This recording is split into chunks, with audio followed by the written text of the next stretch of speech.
Reciban un cordial saludo. El tema que les vamos a presentar el día de hoy es la imagen visual. Los integrantes del grupo son Gilmar Carpio, Gabriel Arteaga, Alison Martínez, Yesenia Coronel y quien les habla, Joyce Tutibel. Una imagen es creada como una representación y constituye un producto sensorial y perceptivo del cerebro, representado en la mente y caracterizado por la variedad de formas, colores o temáticas. La imagen es lo más frecuente que hay en la vida diaria y se puede manejar de manera voluntaria. Esta teoría sostiene que las personas tienen dos formas de representación o dos códigos en los que almacenan la información, que son el sistema verbal y las imágenes mentales. Estos dos sistemas están interconectados entre sí y actúan conjuntamente, pero poseen propiedades estructurales y funcionales diferentes. Estos dos sistemas pueden actuar al unísono o pueden estar uno en reposo y el otro activado, dependiendo de la información que van a procesar. ¿Qué es el iconismo? El iconismo tiene que ver bastante con la semiótica, ya que son símbolos que sin tener necesidad de expresarnos, el cerebro los interpreta de manera inmediata, dándonos una respuesta a nuestro interrogante. Todo lo visual debe ser detectado en este plano. Hay que hablar del icono del producto, icono del rostro, icono de un paisaje, etc. Los iconos son aquellos signos que se definen según el aspecto de primeridad, así como los índices según su secundidad y los símbolos según su terceridad. El iconismo, según Peirce, afirma que son aquellos que tienen cierta semejanza innata con el objeto al que se refieren. La representación son de tres clases: signos, copias y símbolos. La copia es una representación cuyo acuerdo con su objeto depende de una igualdad de predicados. El signo es una representación cuya referencia a un objeto está fijada por la convención. Y el símbolo es aquello que, al presentarse a la mente, sin parecido con su objeto y sin presuponer una convención previa, evoca un concepto. El icono corresponde al concepto de la tradición, el cual después se articulaban en juicios o enunciados y estos en argumentos. Peirce, en su desarrollo de las pautas de su semiótica, definió el rumbo de toda una rama de lo que hasta ese momento se analizaba dentro de la lingüística. Así, el estudio de los signos como constituyentes de todo lenguaje se convirtió en una disciplina de vasto desarrollo, dentro de la cual los iconos son tan solo una pequeña parte. Tengan ustedes un cordial saludo. A continuación les voy a hablar sobre las propiedades en la posición de Morris. Charles Morris consideró la semiótica como una disciplina autónoma y un instrumento para otras ciencias. Además considera al ser humano como animal simbólico. Por ende, establece que el signo es la base de las ciencias del hombre. Además, decidió cambiar los nombres de los componentes del signo de Peirce. Charles Morris agrega al intérprete al proceso de semiosis, ya que considera que el sujeto y su interacción son componentes muy vitales y fundamentales para la creación de la semiótica. La principal aportación que tuvo Charles Morris fue en el campo del estudio de la semiótica, y además fue uno de los primeros autores de las teorías de los signos con su fragmentación de la semiosis 3 niveles o planos interpretativos, como los podemos observar en las diapositivas. Como primer punto tenemos la sintáctica. Esta se fijaba mucho en la relación que existen entre los signos y la estructura para no tener interpretaciones erróneas. Por ejemplo, en los medios visuales podemos observar que todos tienen distintos colores, texturas y también implica mucho la iluminación que vayan a utilizar. Esto se basa más en los elementos. Por ejemplo, también tenemos en los textos escritos que es importante la gramática y el tipo de narración que se usa. A continuación tenemos la semántica. En esta existe una relación entre el signo y los objetos. Aquí podemos mencionar tres puntos, como el índice, el icono y el símbolo. Y en la pragmática se ve la relación que existe entre el signo y el interpretante. Esta va más allá de un pensamiento. Como siguiente punto tenemos la explicación mediante el concepto de analogía. Esta es un tipo de razonamiento o de mecanismo expresivo del lenguaje y se basa en la comparación o relación de diversos referentes. A continuación tenemos los estímulos sucedáneos de Umberto Eco. Según Umberto Eco, la semiótica estudia toda la cultura como proceso de comunicación y tiende a demostrar que bajo los procesos culturales hay sistemas. Él piensa que para comprender mucho mejor los problemas que aún nos preocupan, es necesario volver a analizar los contextos en determinadas categorías. A continuación, mis compañeros les seguirán explicando sobre este tema. Mi nombre es Alison Martínez y hoy voy a hablar sobre el iconismo según el Grupo M. El Grupo M es un grupo de la Universidad de Brujas. Brujas es la capital de Bélgica. Esto lo encontramos dentro del iconismo. El Grupo M es el cual se ha dedicado al análisis del signo visual y su obra más conocida es el Tratado de Signos Visuales.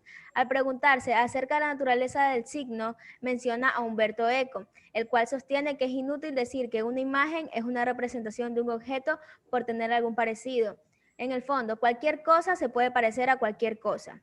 Un modelo general del signo icónico se debe tomar en cuenta 3 elementos definidos según una triple relación entre ellos: el significante icónico, el tipo y el referente. El significante sería como el signo que menciona Peirce. El tipo no tiene caracteres físicos, puede ser descrito a través de una serie de características conceptuales. El referente es particular y posee características físicas. Ahora vamos a hablar sobre la estructura compleja de la imagen. La imagen es un fenómeno complejo y necesita ser comprendida desde ángulos complementarios que permitan abarcar dimensiones distintas. Nombraremos las facetas en las cuales, a nuestro juicio, interpretan y forman el complejo fenómeno de la imagen icónica. La imagen es un fenómeno epifánico. En las imágenes confluyen diversos elementos que producen significados icónicos. La imagen se rige también por convenciones icónicas. Ahora vamos a hablar sobre la imagen como un fenómeno epifánico. Si nos preguntamos cuál es la estructura primordial de la imagen, la respuesta es: ella consiste en la figura que simplemente manifiesta. Esta manifestación está consignada a 2 elementos concretos. En primer lugar, por un espacio bidimensional o tridimensional en el caso de las esculturas. Y en el segundo lugar, por una figura representada generalmente en tamaños diversos. El mundo de las imágenes icónicas se hace al lenguaje, no porque posea una codificación semejante a la de un discurso verbal, sino a causa de los elementos que suceden de acuerdo a la dialecta de la manifestación. La captación de un sentido requiere una interpretación, pero en el caso de la imagen, tal sentido emerge a pesar de la mediación icónica, por la vía inmediata del parecer, por un carácter epifánico de la imagen. Gracias.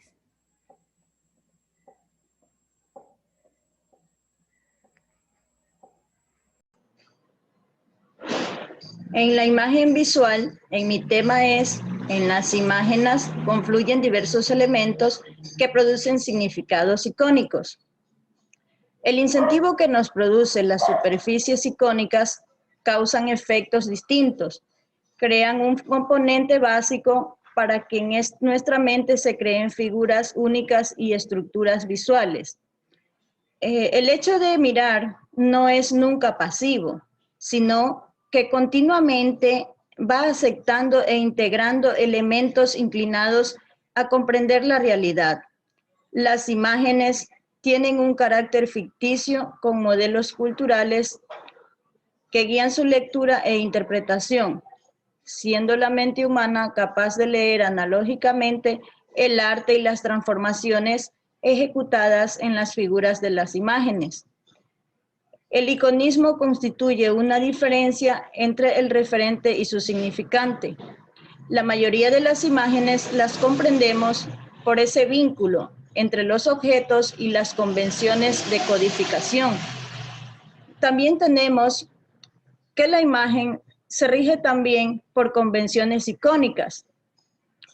En la imagen no se ha podido establecer la presencia de significantes mínimas o unidades icónicas fundamentales que poseen en sí mismas un valor semiótico.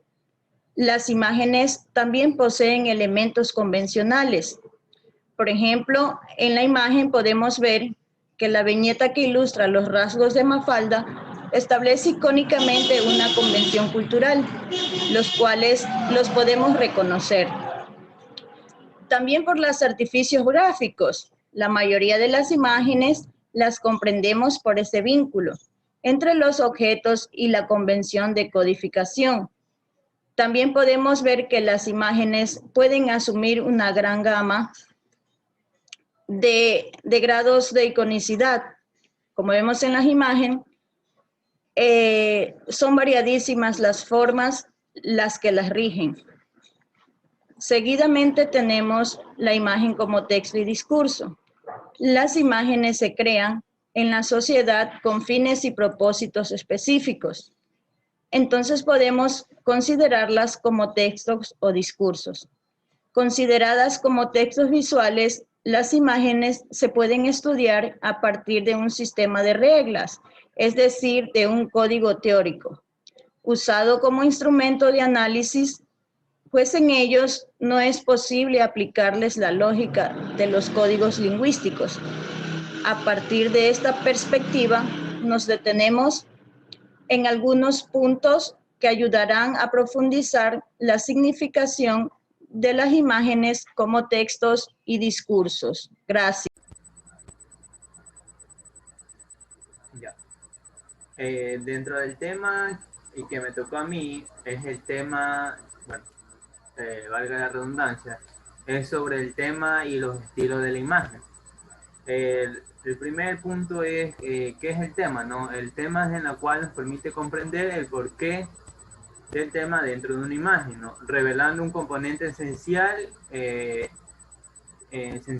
y los discursos icónicos dentro del tema. A lo que se refiere lo que son los estilos de la imagen, decimos que son la tematización visual que se refleja en los elementos figurativos que instauran una función semántica. El espectador percibe las marcas semánticas y mediante ellas cantan el tema o argumento de la imagen. A esto se refiere a lo que es los estilos de la imagen, ¿no?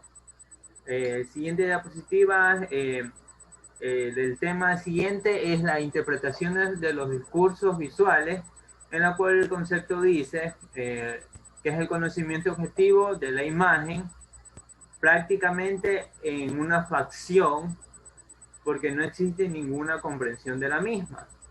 Ya, como se dice, la interpretación, cómo nosotros lo interpretamos o lo vemos, refiere a los procesos que van parte integrante de la producción, del sentido y de la comprensión de la imagen. Ya es así que tiene o manifiesta un discurso visual en el contexto global de las interpretaciones, creando nuevas condiciones y vínculos de comprensión simbólica. ¿Ya? ¿Qué se refiere a esto? Que mientras el significante y el significado de las imágenes son siempre elementos sincrónicos, tanto el significante como el significado tienen que ir a la par, ¿ya? Para que se forme un elemento sincrónico. Entre ellos está, bueno, la imagen que vemos ahí como ejemplo, interpretación de los discursos visuales, como nosotros vamos a interpretarlo por medio de un cuadro o una imagen.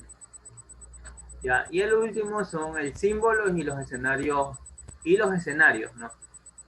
¿Qué se refiere? Que en el sentido funciona a espalda de la imagen y no solo se ve desde el horizonte, o es posible comprenderlo e interpretarlo, ¿no? ¿A qué nos referimos? Al símbolo es lo que interviene como elemento de significados que compartimos, ¿ya? Es un símbolo, es una interpretación, ¿ya? Y en cambio, lo imaginario es un modelo de que uno se sume a un grupo humano para darse identidad o consistencia social. Listo, gracias.